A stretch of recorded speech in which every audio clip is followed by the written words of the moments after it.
Alô você, tudo bem? Passando aqui mais uma vez para deixar aquela palavrinha de vida, uma palavrinha que venha fazer bem ao teu coração da parte de Deus. Eu estava hoje pensando, estava estudando um pouquinho com Dona Maria, ela estava preparando o TCC dela e a gente estava refletindo sobre alguns aspectos relacionados à saúde mental.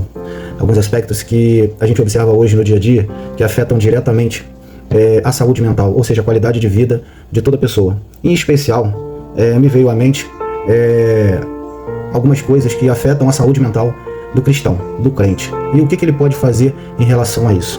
A gente sabe que a ciência tem vários recursos, tem a psicanálise, tem a psicologia, tem vários recursos que tratam justamente sobre algumas doenças relacionadas à mente, à psique, tá? Envolve diretamente a saúde mental do indivíduo. Mas e quando a gente fala sobre a Bíblia, sobre a palavra de Deus, que é a Bíblia Sagrada, o que Deus tem para nos ensinar? Aí eu estava meditando hoje, me lembrei de uma passagem que tem em João. Na realidade eu estava estudando João, a epístola de João, o amado do Senhor, João, aquele que foi parar na ilha de Patmos. Muitas das vezes a gente acha que ele ficou lá isolado na ilha, meditando na vida, até que um dia aconteceu um milagre, ele saiu da ilha. Quando a gente observa a vida de João e faz um apanhado histórico sobre a ilha de Patmos, eu acho que ela é muito pior do que eu vou exemplificar aqui. Na realidade, a ilha era um lugar de prisioneiros políticos, prisioneiros que afetavam diretamente a imagem política de Roma. E outros prisioneiros também tidos como perigosos. Enfim, João foi parar nessa ilha, foi parar nesse presídio. Esse presídio, João já foi parar com uma certa idade lá, parece que ficou de 91 até 96 depois de Cristo. Mas o presídio, ele era muito pior do que esses presídios que hoje a gente vê de segurança máxima, ou a gente vê na história aí, nos filmes hollywoodianos, que tratam de Alcatraz, que seria um grande presídio da história dos Estados Unidos. Na Rússia também tem alguns presídios de segurança máxima que colocam as pessoas para trabalhar. E não foi diferente com João na ilha de Patmos. A Bíblia não relata, mas a questão da cultura e do padrão estabelecido por Roma, o presídio, na realidade, ele era um local de mineração, se extraía pedras, e essas pedras eram usadas nos projetos faraônicos de Roma. Então todo prisioneiro ele era submetido a um trabalho forçado, absurdo naquele local. Imagino eu que João também deva ter sofrido muito ali por alguns anos.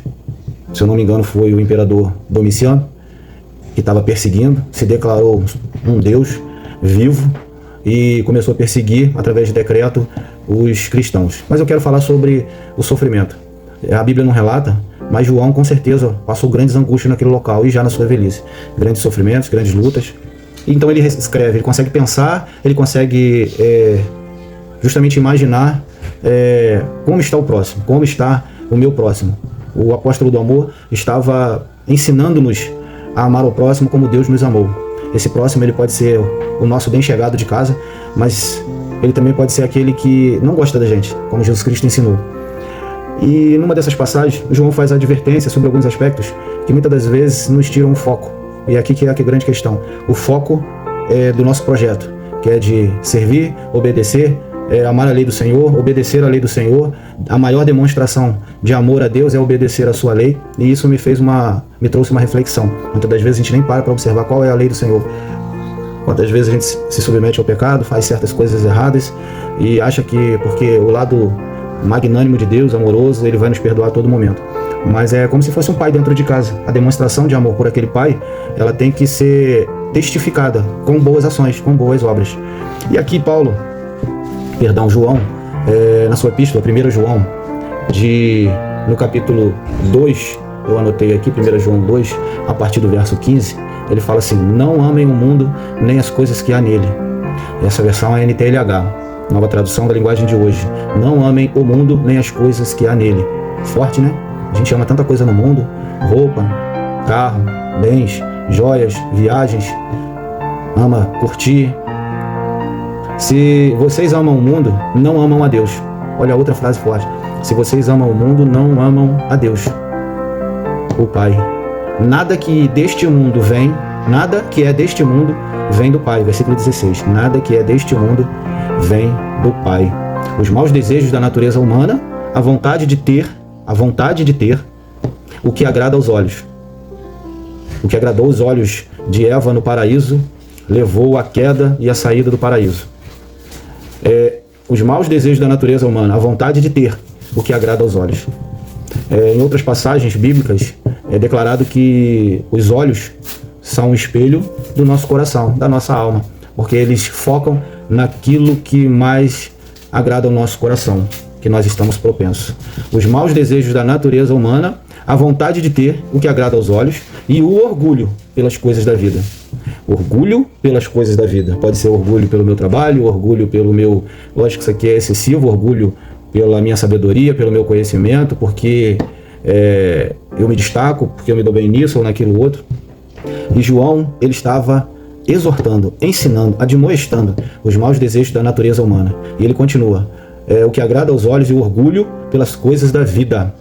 Tudo isso não vem do Pai, mas do mundo. Ou seja, não é criado, não é desejo do coração de Deus, porque isso faz com que nós desviemos o nosso foco, a nossa atenção, a nossa prioridade. E ele continua no 17, e o mundo passa com tudo aquilo que as pessoas cobiçam. Em outra passagem, a palavra cobiça, ela está diretamente relacionada com o pecado. Você cobiçar as coisas alheias. Eu posso cobiçar, juntamente com a inveja também é um pecado, você invejar as coisas alheias. Eu posso invejar a minha esposa porque está se destacando profissionalmente e por que Deus não permite que isso, aquilo, outro aconteça comigo. Ela pode me invejar porque eu estou me destacando profissionalmente, academicamente, e por que ela não teve a oportunidade. Pense bem comigo, isso tudo é oriundo lá do fundinho do coração de um pouquinho de inveja, um pouquinho de cobiça.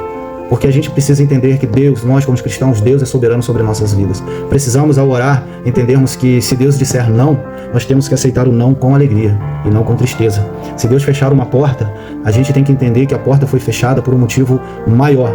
Porque senão a gente está dizendo que Deus, a vontade dele não é boa, não é perfeita e não é agradável. Olha como é sério isso.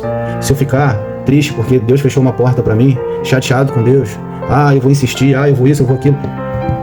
Deus às vezes está me tratando, Deus às vezes está te tratando, Deus às vezes está colocando um obstáculo, ou um empecilho, ou uma muralha, ou uma porta fechada, porque Ele sabe que você não é merecedor daquilo ali, porque aquilo pode te trazer um afastamento de Deus.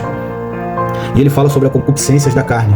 Concupiscências, no versículo, na outra versão, fala sobre a concupiscência da carne, concupiscências dos olhos, a soberba da vida. O que seria isso? Eu anotei nos rascunhos só para facilitar. O que seriam concupiscências da carne? São os desejos físicos e prazeres que buscam gratificação imediata, sem considerar o propósito ou a vontade de Deus. Olha só como é sério isso. Concupiscência dos olhos seria a tendência de desejar coisas materiais movido pela cobiça e inveja do que os outros possuem. Tudo isso é pecado. Tudo isso é desagradar a Deus. Tudo isso é dizer para Deus que Ele não tem uma vontade boa ou um plano bom, perfeito e agradável para a sua vida. Pense nisso. É muito sério. Às vezes a gente age como crianças mimadas, sabe? E o terceiro tópico seria a soberba da vida, que é o orgulho, a altivez, sabe? A egolatria. É o orgulho em conquistas e status e busca de reconhecimento e poder, afastando-se da humildade ensinada por Jesus Cristo. Eu vi uma pregação hoje e nessa pregação o pastor falava justamente disso. Jesus Cristo pregava o evangelho, não desanimava, ele tinha um projeto e um propósito estabelecido por Deus. Em alguns momentos ele orou pedindo que passasse aquele cálice, que passasse que ele não bebesse daquele cálice, mas ele entendia o propósito maior de Deus, que era reatar essa aliança com o Senhor, nosso Deus, a humanidade com o Senhor, nosso Deus, justificando o nosso pecado, sabe, a nossa concupiscência, para que nós viéssemos a ter a possibilidade de ser chamados filhos de Deus. Então Jesus vem e cumpre esse projeto. Deus amou o mundo de tal maneira que deu seu Filho unigênito, para que todo aquele que nele crê não pereça, mas tenha a vida eterna. Era um projeto de redenção, um projeto de salvação. E às vezes a gente fica atrelado a projetos carnais, humanos, materiais, sabe, que a gente abre mão de uma eternidade por causa de um projeto material que dura talvez 10, 15, 20 anos. E depois a gente pode vir a perder toda a eternidade porque a gente não entendeu o propósito de Deus sobre nossas vidas.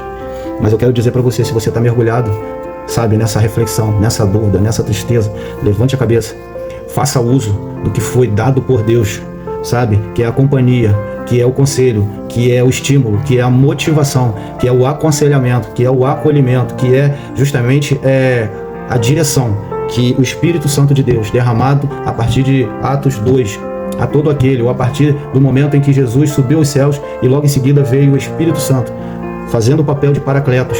Na linguagem romana, nos tempos de Jesus, Paracletos era o encorajador, aquele que estimula, que traz à memória as vitórias que você alcançou até aqui, que a mão de Deus foi uma mão de provisão até aqui, entendeu? Pense nisso. Olha só, no Evangelho de João 15, 26 fala assim: quando porém vier o Consolador, que eu enviarei a vocês da parte do Pai, o Espírito da verdade, que ele procede, ele testemunhará a meu respeito. Busque força nesse Consolador. Romanos 8, 26 fala: da mesma forma, o Espírito nos ajuda em nossa fraqueza, pois não sabemos como orar, como dialogar, como pedir a Deus, mas o próprio Espírito intercede por nós com gemidos inexprimíveis. Aí João 16, o Evangelho de João 16, ele fala assim, no verso 7, mas eles afirmam que é para o bem de vocês que eu vou, Jesus falando, descendo, é necessário que ele fosse, se eu não for o Consolador, tá triste? O Consolador é o Espírito Santo, tá angustiado? O Consolador é o Espírito Santo, tá em dúvida? O direcionador e consolador da tua dúvida é o Espírito Santo, tá desorientado? É o Consolador que vai trazer a você memórias, força, fé, esperança, coragem, motivação e a certeza e a segurança de que o Senhor não te desampara em momento algum.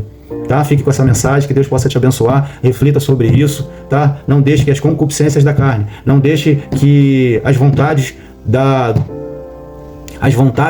que surge através dos desejos maus, como diz o apóstolo João, prevaleça na tua vida. Olhe para o Senhor, olhe para Cristo, olhe para o Espírito Santo, clame por Ele e Ele vai te trazer o que você precisa. Vai ser consolador, vai ser acolhedor, vai ser encorajador, vai te dar força, vai levantar, sabe, a tristeza, vai acabar com a tristeza no teu coração, vai acender a centelha de amor, de sentir aquele desejo, aquele prazer de entender que você é amado do Pai, que você é acolhido pelo Pai, que você é filho de Deus e como tal você é protegido, você é cuidado, você é justamente amparado por nosso Deus, através, nunca se esqueça disso, através de Jesus Cristo, que é aquele que promoveu, que foi crucificado e ressuscitou para que cada um de nós pudéssemos ter essa possibilidade de contato, de busca, de relacionamento com o nosso Deus. Amém? Fique com Jesus, que Deus te abençoe.